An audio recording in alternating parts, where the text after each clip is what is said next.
hay unas 15 universidades, una ciudad universitaria, de las más universitarias de Colombia.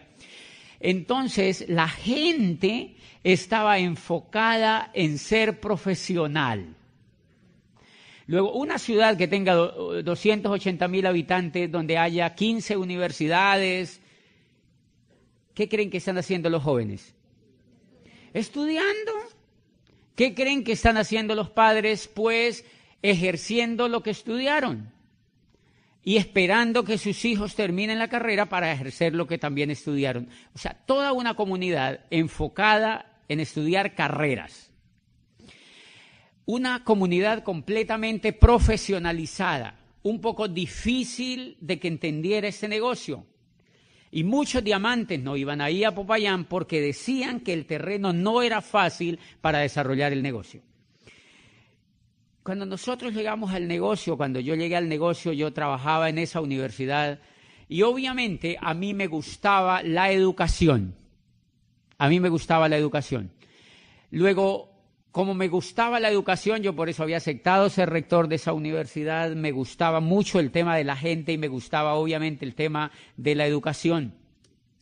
Cuando yo encontré el negocio, conecté inmediatamente con la educación y con la posibilidad de que la educación fuera impactante para las demás personas.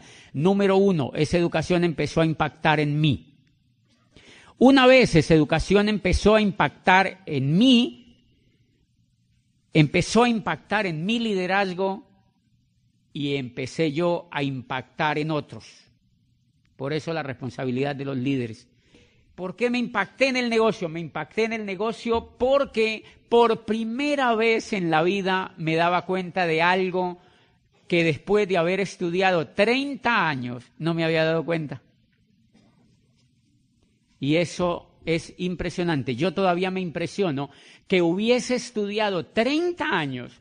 Yo fui a la primaria, hubo aquí gente que fue a la primaria, ¿verdad? Porque sí, aprendimos a leer, aprendimos a escribir. Yo fui al jardín, al antejardín, fui a la primaria, fui al colegio y fui a la universidad. Después de haber ido a la universidad, mañana en la historia se van a dar cuenta todos, yo estudié otra carrera porque yo quería seguir estudiando, porque a uno lo que le han dicho es que estudie. Entonces yo estudié una carrera, ya había estudiado, miren, si ustedes se ponen a darse cuenta, uno estudia 5 años en la primaria, 5 años en la secundaria, 5 años en el bachillerato, 5 años en la universidad y después uno se gasta unos 3 haciendo posgrados. O sea, estamos hablando de 23 años y yo en la última etapa, en esa que les muestro del posgrado, estaba empezando un doctorado que demoraba 5. O sea, iba para 28. Qué ternura, ¿verdad? 28 años estudiando y no me había dado cuenta de una cosa. Me di cuenta en ese negocio.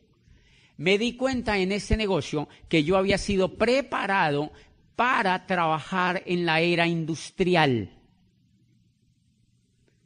Que yo había sido preparado para trabajar en la era industrial y que había un problema terrible y era que la era industrial se había empezado a acabar desde 1959.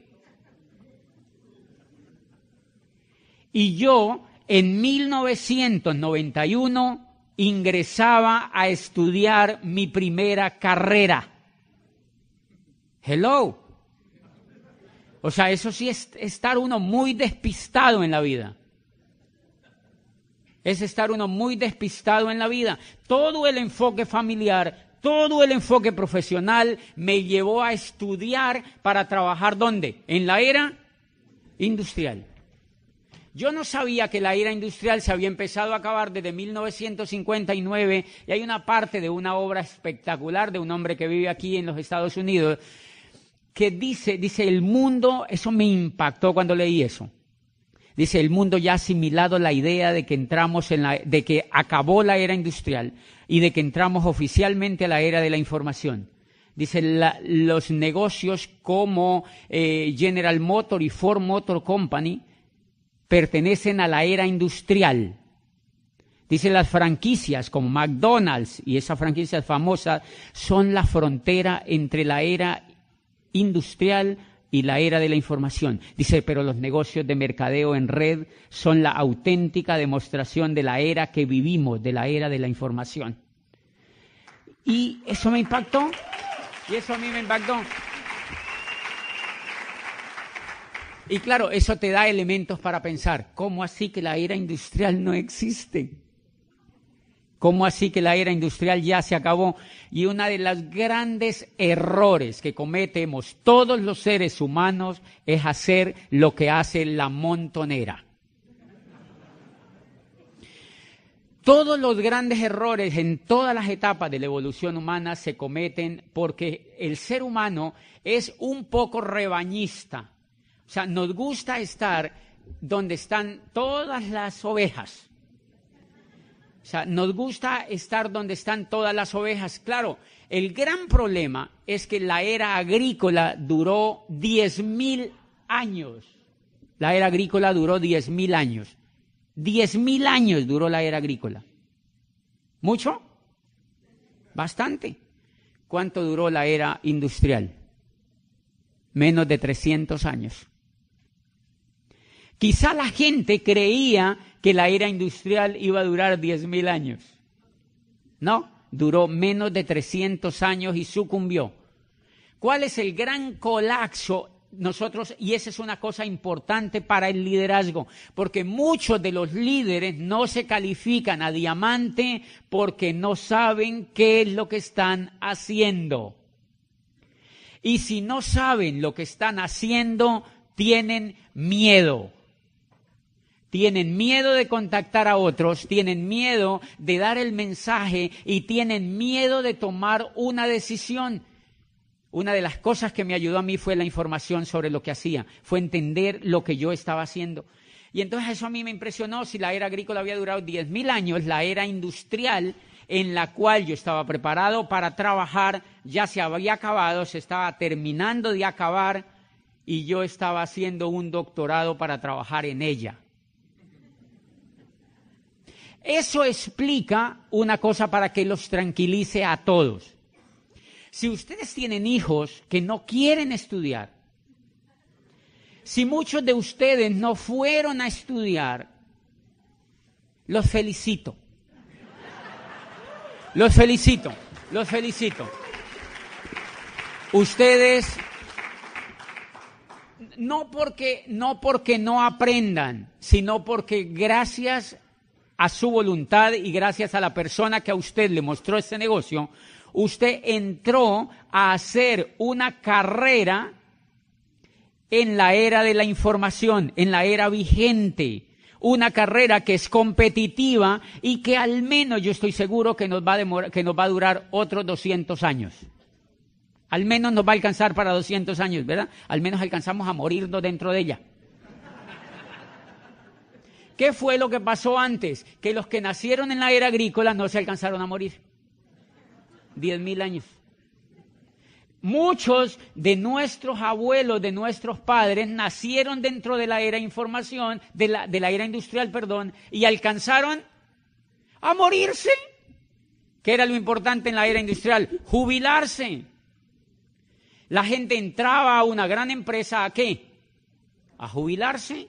Ellos se sentían jubilados desde que entraban. Uno se moría en vida desde que entraba a la empresa. Porque cuando la era industrial estaba en su furor, ¿qué era lo que mantenía a la gente con ganas de estar allá? Que se podían jubilar. Que había estabilidad, ¿se acuerdan? Que había estabilidad, que habían buenas prestaciones sociales, que la gente tenía cierta dignidad. Y entonces los hijos podían ir a buenos colegios y ellos podían tener buenas casas y buenos carros. Y por eso ustedes recuerdan que muchos de nuestros padres que trabajaron en empresas de la era industrial, de aquella era que se acabó, muchos de esa gente amaba a esas empresas. Entonces ellos tenían el botón de la empresa, en la casa había la toalla de la empresa, ¿se acuerdan? Goodyear en la toalla, ¿verdad? General Motors en la toalla. La gente tenía el vaso de tomar el café, el chocolate de la empresa marcado, ¿se acuerdan?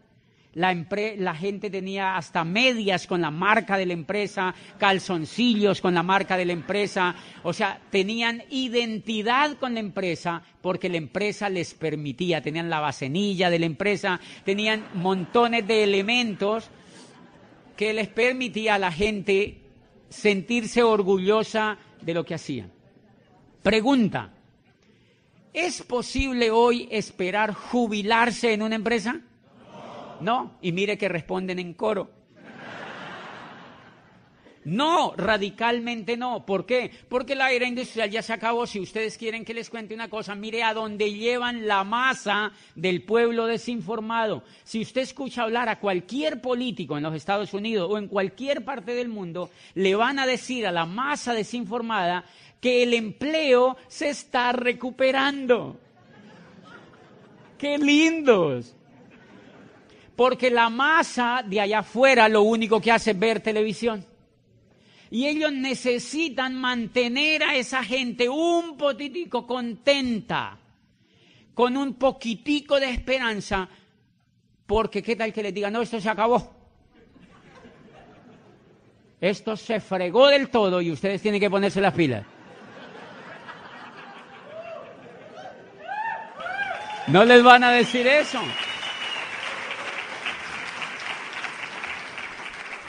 Entonces le muestran a la gente estadísticas donde le dicen el empleo se está recuperando. Mira, estaba el empleo, el desempleo era del 20 o del 25 y ahora estamos en el 24.85.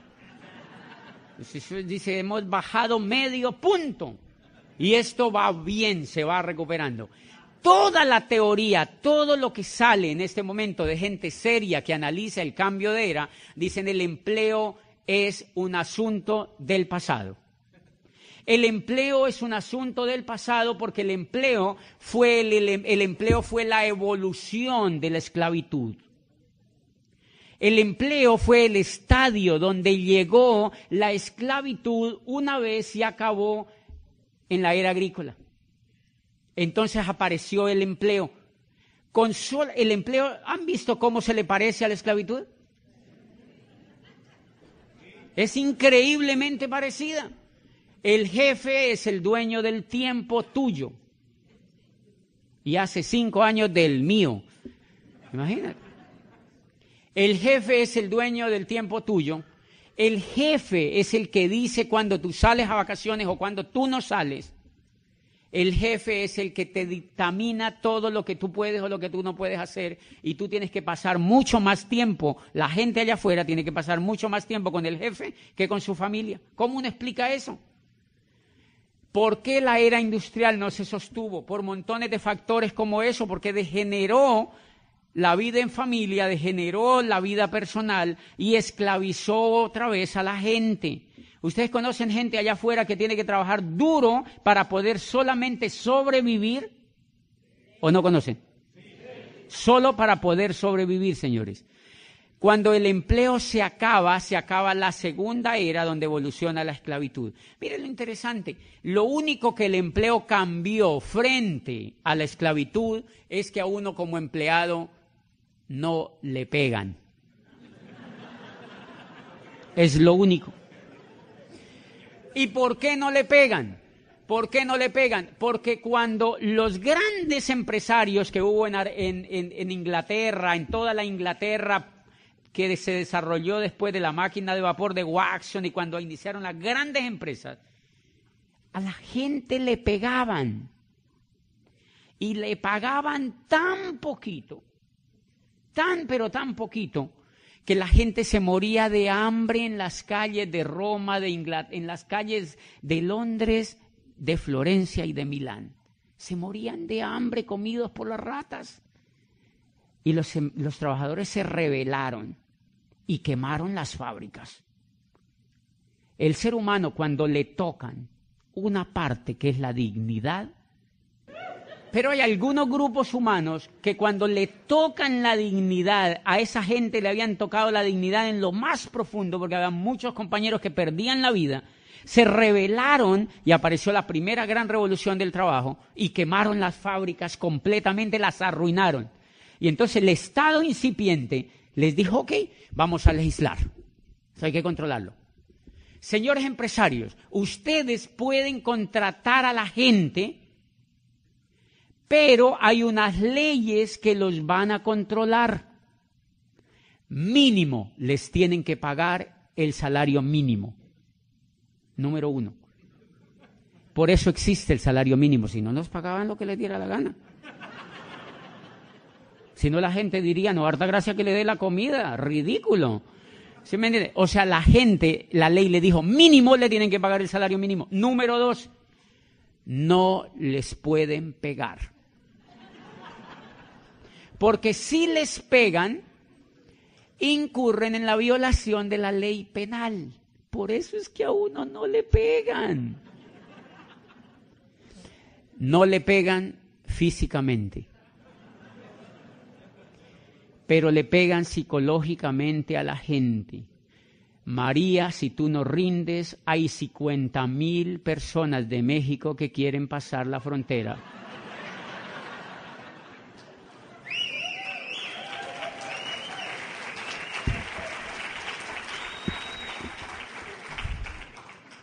Y sigue igual, o sea, la pelea fue peor porque entonces no fue físico, fue psicológico. ¿Cómo tú controlas la violencia psicológica? ¿Quién la tipifica? ¿Quién la penaliza? ¿Quién controla eso? Señores, y entonces la gente empezó un juego impresionante. Si ustedes en esta convención líderes toman conciencia un poquitito más del tema que nosotros hacemos, ustedes se levantan de esa silla y se van a Diamante. Porque si no se han levantado de esa silla para irse a Diamante, es porque todavía no son conscientes de la gravedad que es si uno no se hace diamante en este negocio. Porque no comprenden el entorno. Porque quizá creen que es un jueguito. Ay, sí, me metí ahí en un negocio de productos, ahí dándole a ver qué pasa. No funciona. No funciona, no funciona. Es impresionante, impresionante lo que está pasando en el mundo laboral. Yo voy mucho a Chile, el año pasado fui unas 5 veces a Chile y di una conferencia en una universidad prestigiosa allí de Santiago a estudiantes de la Facultad de Economía con sus profesores, hablando de esta crisis, de la crisis que el mundo de Occidente va a vivir por el acabose de la era industrial. Y yo les decía, y miren, ¿cuántos estudiantes aquí en Santiago de Chile están estudiando para trabajar en la era industrial? ¡Qué catástrofe! Por eso esos muchachos salen de la universidad con un título y van donde el papá y le dicen, papá, no hay nada. ¿Qué va a haber? Y el papá está más despistado que el hijo. Porque ninguno de los dos sabe qué fue lo que pasó, Y hay una cosa elemental que me impresionaba y que me daba cuenta que pasaba ahí en ese mercado de Chile. Y mire lo increíble. En Chile, el gobierno aprobó una ley democrática que permite contratar a la gente con 0 prestaciones sociales. Con 0 prestaciones sociales. Ese es el futuro que les espera a la gente que no se educa como empresario y a la gente que está esperando que la contraten y que la sigan explotando las empresas. Esas personas van a salir educadas a un mundo donde van a tener una calidad de vida increíblemente mala. En Colombia están contratando muchachos muy jóvenes, brillantes de prestigiosas universidades por $500. $500. Y cuando le dicen al muchacho que es para que coja experiencia. Y cuando ya tienen unos 10 años, entonces ellos dicen, oh, si ya no corre igual, ya no es lo mismo, ya se está poniendo como canción, reemplacémoslo por 2 de 20. Reemplacémoslo por 2, cuando ya la persona está cumpliendo 40 años, entonces lo reemplazan por 2 de 20. Y la persona sale allá desinformada, desmotivada, completamente desahuciada por el mundo laboral, a echarle la culpa al gobierno, a echarle la culpa a los demás. y a quejarse, y a quejarse, y a quejarse, y a quejarse. Carencia de información. Mire, en todo lo que nos ha metido el mundo laboral, la era industrial nos metió en un jueguito increíblemente espectacular. La era industrial nos metió en este jueguito y es que nosotros, fíjense, por eso les digo que no, mire, la gente en general hace este juego allá afuera. La gente va y estudia. Normalmente el papá paga el estudio. ¿De quién es el colegio donde el muchacho estudia? ¿De un rico o de un pobre? Normalmente de un rico. Casi los pobres no tienen colegio, mire qué cosa tan rara. De verdad, es bien raro, pero ese colegio es de un rico. ¿Quién trabaja para pagar ese colegio? El papá trabaja en un puesto, hace lo que haya que hacer para pagar ese colegio. Okay. El muchacho estudia y estudia y cuando se va para la universidad, normalmente el muchacho saca un crédito. Aquí también se da igual, le dan un crédito para que estudien y el muchacho se va con un crédito a la universidad. Cuando ese muchacho sale de la universidad, sale con la primera cruz. Una deuda. Lo han educado para que se endeude. Y él ya sale con la primera gran deuda. O sale el muchacho o sale el papá. Pero nadie se vuela de esa deuda. ¿Ok? El muchacho va a una empresa y imagínense solamente con ustedes, no lo tomen solo por la universidad, porque a partir de aquí es el jueguito igual para todos. Sea que haya ido a la universidad o sea que no, el jueguito es igual porque lo diseñaron democrático. O sea, para que todo el mundo caiga ahí en ese jueguito. ¿En qué consiste? El muchacho va allá a la empresa y lo contratan. ¿El dueño de la empresa es un rico o un pobre? Normalmente es un rico o es alguien que tiene más ingresos que el que quiere trabajar. Porque si no tuviera más ingresos que el que quiere trabajar, pues el otro no iría a trabajar allá. O sea, uno va a trabajar, adivine por qué. Porque ama el trabajo. Porque lo ama. Yo les propongo, si ustedes les dicen mañana que a partir de mañana, así vayan a trabajar, les van a suspender el pago por un año, ¿ustedes seguirían yendo así felices? ¡Oh, yo trabajo en AT&T, así, ¿no? ¿Irían? Uno va a trabajar porque tiene que vivir. Lo que pasa es que la gente, a uno lo educa para que yo amo el trabajo. O sea, sí, hay gente que le gusta lo que hace y no todo el mundo lo hace por dinero, pero la gran mayoría de gente le tiene que ir a trabajar porque no tiene dinero. Y entonces miren lo que pasa, el muchacho va a una universidad, sale con una deuda y va y se emplea a una empresa, la empresa del rico, y el rico se asegura que le pague lo suficientemente poco para que él nunca se vuelva rico.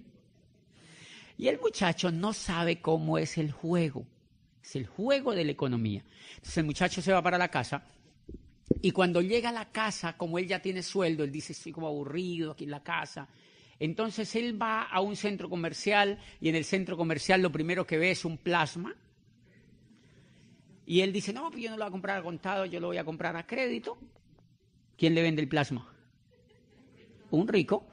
Y entonces él se sienta cada que sale del trabajo, ya ahora va a trabajar todo el día y se sienta a ver el plasma. Y en el plasma le dicen todo lo que tiene que hacer y comprar. ¿Qué hace el muchacho? Va y compra lo que le dicen en el plasma. ¿Dónde va a comprar? Al almacén de un rico. Y él no se da cuenta, él va y compra al almacén de un rico y normalmente cuando él compra, él se da cuenta de un detalle, no le alcanza la plata. Yo les quiero hacer una pregunta. ¿Alguien ya se dio cuenta de ese detalle?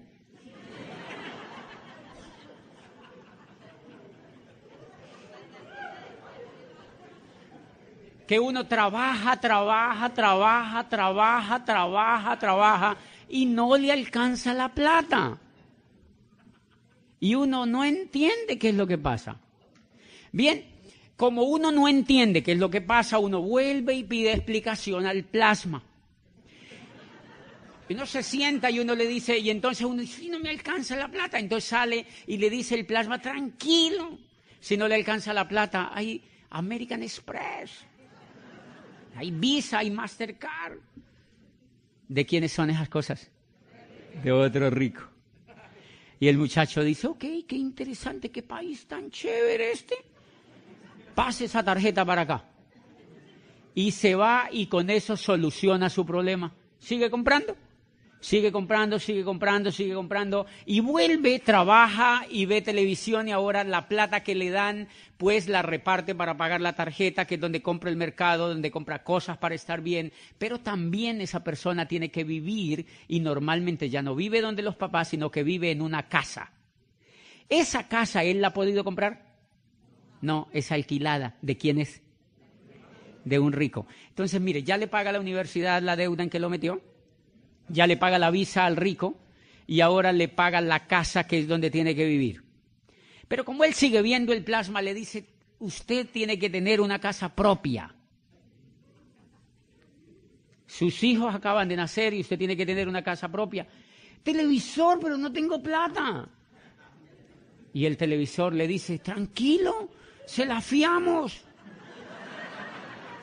Se la fiamos, pequeñas cuotas.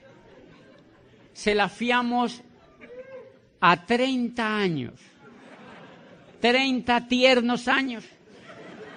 Y el muchacho dice, oye, qué país tan increíble. 30 años y el muchacho ya tiene casa y entonces empieza a trabajar y sigue pagando ahora los intereses de la casa. El muchacho está llegando a los 30 años y tiene 30 años para pagar la casa.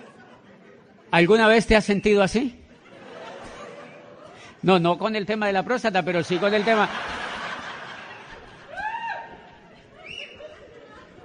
Ok, ¿qué es lo que pasa? Que la gran mayoría de la gente allá afuera es analfabeta financiera. Y ese es el juego de la economía. Entre más analfabetas financieros haya, hay más ricos de esa naturaleza. Porque el juego de ese tipo de riqueza es que haya analfabetas financieros. Este país donde ustedes viven, adivinen con qué lo levantaron, adivinen con qué lo sostienen, con una técnica que se llama endeudar a la gente. Si no endeudan a la gente, no hay Estados Unidos de América. Si no hay esclavitud, no hay Estados Unidos de América, porque el modelo está hecho para enseñarle al niño desde que sale del vientre de su madre, pues del de la de él obviamente, está hecho para enseñarle a ese niño que él tiene que endeudarse por su país. Él tiene que endeudarse. Por eso toda la publicidad está dirigida a que la gente se endeude. ¿Conocen gente endeudada aquí? ¿Han visto que toda la cultura ronda en torno a la deuda?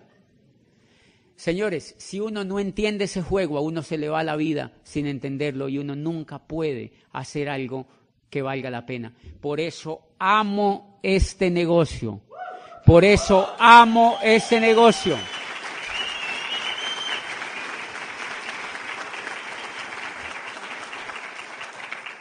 Por eso amo este negocio, porque cuando Riz DeVos y Jay Van Andel lo crearon. Lo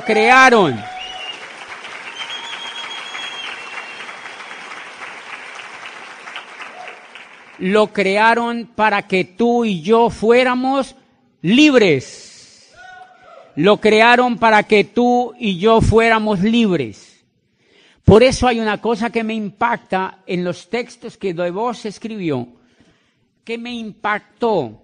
¿Cómo no te vas a levantar de la silla, hacerte diamante, si tú lees esto que te voy a decir?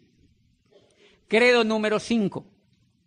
Dice, creemos que el trabajo es bueno solamente si lleva al trabajador hacia la libertad, la recompensa o la esperanza.